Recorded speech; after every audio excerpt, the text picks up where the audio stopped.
Hari Om. The series that we are looking into is Viveka Chudamani, and we have seen till the 226th in our last one.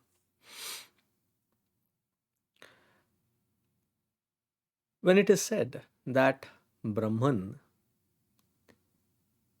is one without a second, there is no Sajatiya, Vijatiya, Swagata Bheda, then our immediate objection that comes into our mind is there may be a Brahman,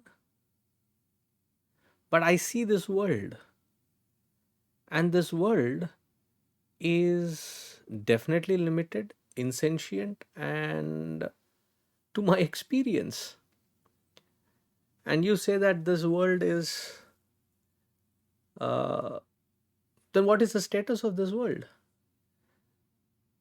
So here, Bhagavan Adi Shankaracharya ji says that let's first read the shloka. Yadidaṃ sakalaṃ viśvaṃ nānārūpaṃ pratītamajñānāt tatsarvaṃ brahmaiva pratyasta aśeṣabhāvanādoṣam sakalaṃ yadidaṃ viśvaṃ. All this that which we see, experience, which we call as Jagat or Vishwam, what is it? nānārūpaṃ pratītam ajñānāt. It appears in these many forms, but it in essence is not so. Then why do I see it in this ajñānāt? It is because of ignorance. So what does Vedanta want to talk here? What is it trying to point at?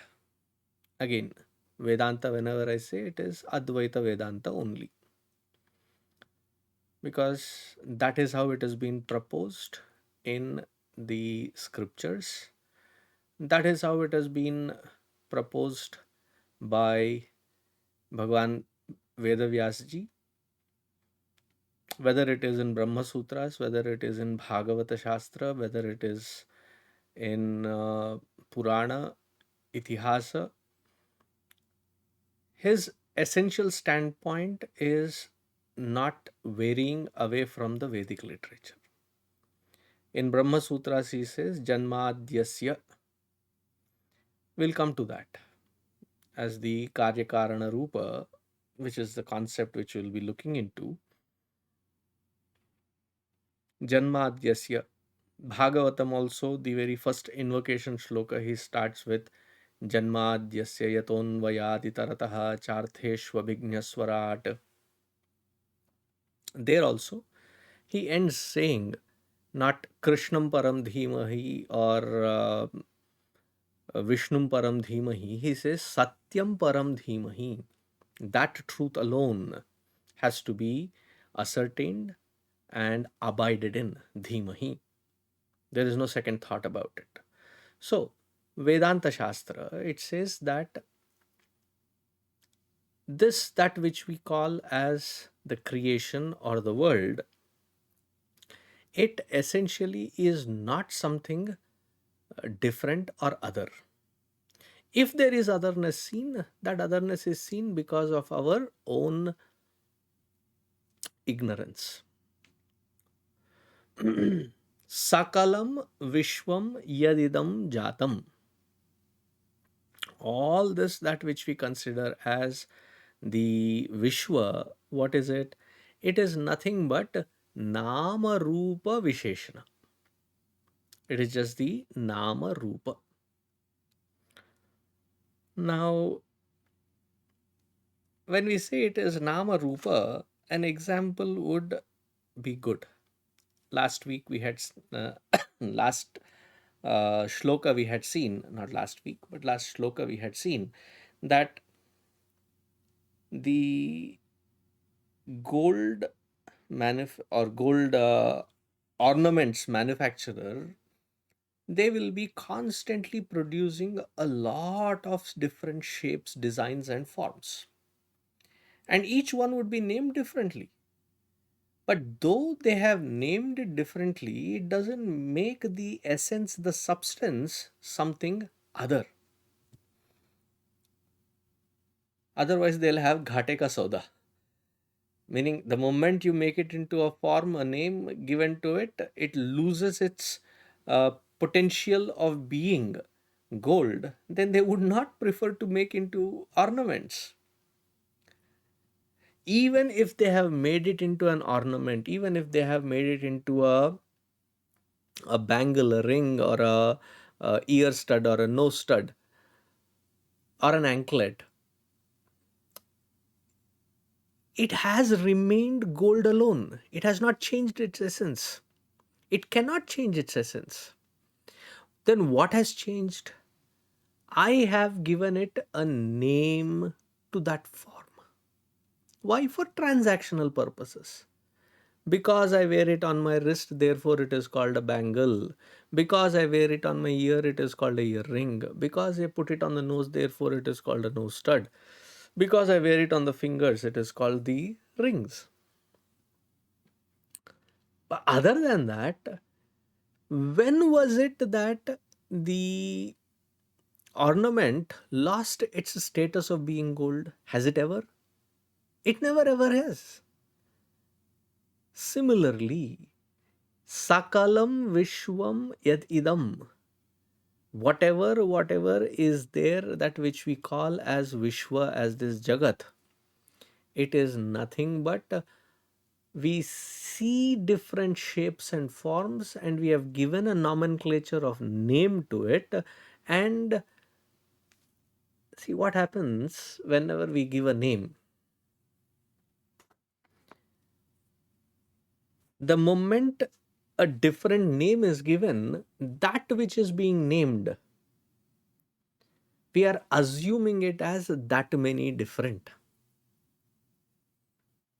It is like a child who goes into a candy store. Now, the candies are made, the traditional candies where sugar is molten, and then they work hard to pull it into strings and then wrap it up and then cut it into small sizes, sometimes place it into different shapes.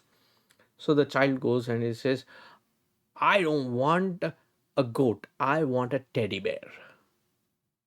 Now, whether you take a goat or a teddy bear or a lion, the padartha, that which you are eating, is that sugar in the form of these candy in different shapes. Now, if there is somebody who is stuck upon the form and the name, you would only call them as childish, isn't it? Because only a child would be attracted to the form and not the substance. We also, in our childishness, in our ignorance, what do? We give importance to the form and the name. That which is expressing as that name and form, we tend to misinterpret it as though it is not Brahman, as though it is not that Shuddha Chaitanya Swarupa. In fact, all these names and forms, that which exists, the very first name of it is Shuddha Brahma. It cannot be anything other than that Shuddha Brahma. Because the moment it is something other than that Shuddha Brahma, that means it is something which is Vijatiya, and that which is, we have seen in last shloka, that which is other than Brahman, non-Brahman, non-existential. If it is non-existential, meaning what? It exists not. But this exists. I exist. Now, if I exist, but I am wrongly assuming that this which I am interacting with and having my transactions, these names and forms are real and valid. That is where I am getting caught up in. So sakalam nama rupa bheda only. But what is the essence of it? The essence of it has always remained Brahman alone. So here he says, therefore, nama rupa viśvaṃ ajñānāt pratītam. This nama rupa vishwa, why am I seeing it? Ajñānāt eva. It is being wrongly considered as a separate individual. So one might say, hey, but my anubhuti says different. Whatever the Shruti is pointing it as, anubhuti is not matching with it. Therefore, what the scriptures are pointing at must be wrong. So let us look at the nature of anubhuti, experience. There are so many examples that can be given. When I stand in a open ground, open land, as far as my eye can see, does this earth look like flat or round? No wonder there are so many people who call upon the fact check. There was somebody in California actually tied himself up to a rocket and shot himself up, and there was a mess because he wanted to go up and prove that what they are saying, that this earth is round, is false. It is only flat. My experience says it's flat. We are told that earth in its movement has three kinds of motions. One, it moves around its own axis. Then it moves around the sun. While this movement is happening, like the top, the ones which we played while we were growing up, the top, when you spin it, at a certain point, what happens during the spin? It oscillates. So it has that oscillation as well. So while oscillating, spinning around its own axis, it goes around the sun as well. Even in a train or a bus or a flight, when it is moving, though I am in it, don't I feel the movement? I don't feel the movement of this earth. Anubhuti, right? Okay, we wake up and it says sun has risen. Did the sun rise or did we go around it? Did we go around our own axis? The sun remains in its own point.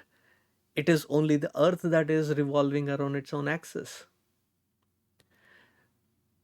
Our anubhuti says that the sky is blue in color, but in fact sky has no color.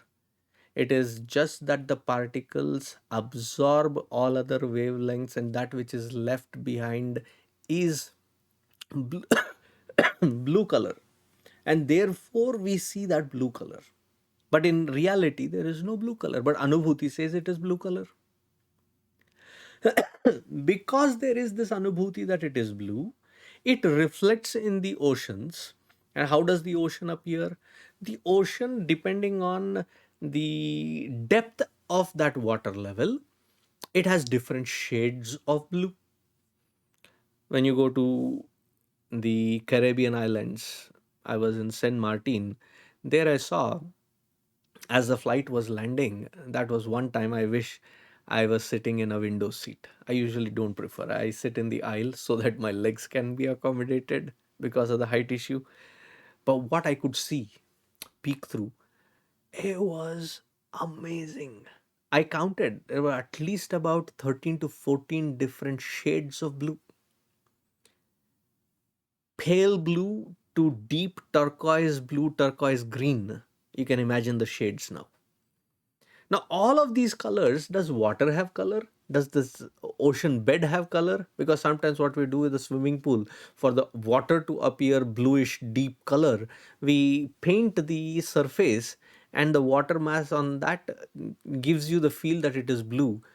Did somebody paint the earth base under the waters? No. Neither the earth is painted blue nor the waters are blue in color. It is just that the reflection of the color, that which is left behind, so called anubhuti, which gives that the sky is blue, appears on the floor in the bottom of that ocean. Depending on the depth, different colors, variations of colors we end up seeing. Anubhuti says it, but those who know for fact know that anubhuti is wrong.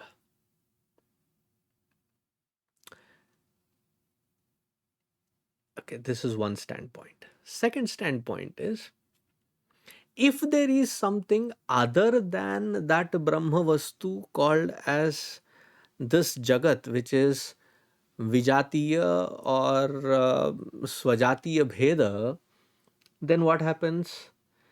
That Brahman is existence. This becomes non existence. This meaning I and this entire creation that I am seeing become non existent. But that is not my anubhuti. My anubhuti is I exist.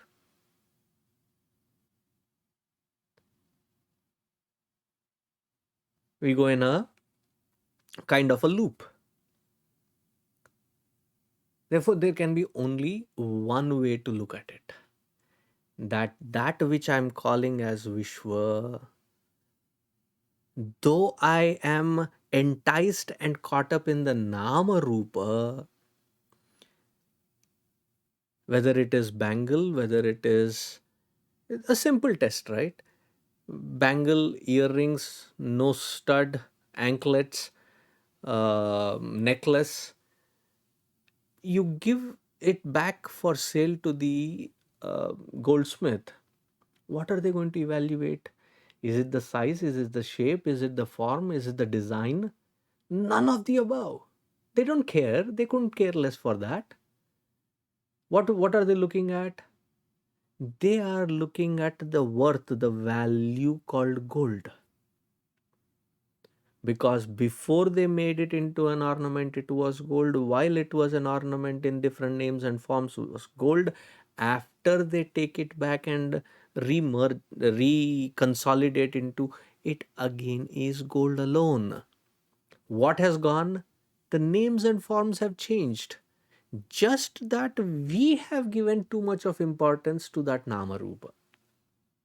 That wrong conception, that wrong conviction that we have to see it as separate, see it as different, is only in Vyavahara, and that wrong concept of ours has to be shaken up. So here in the next two lines, Bhagavan Adi Shankaracharya ji says, tatsarvaṃ brahmaiva pratyasta aśeṣabhāvanādoṣam.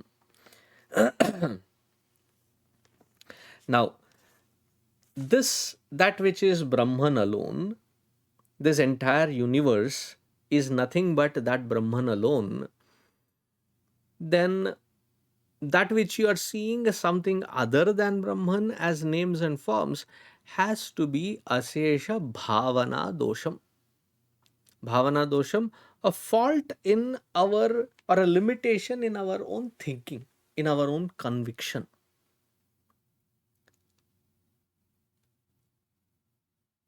Tatsarvaṃ brahmaiva pratyastam. It is all nothing but that Brahman alone. All this nama rupa is only at a transactional level, and we are caught up in that transactional level. Now, this can be explained with some examples. So the next two shlokas that Bhagavan Bhashyakara is going to look at is to introduce this concept with the basis of an example. This again is a reflection straight from Chandogya Upanishad, the 6th chapter, where Vacharambhanam vikaro namadheyam mrittika eva satyam. So that example is taken. So that we will see in our next lecture. Until then, stay safe. Hari Om.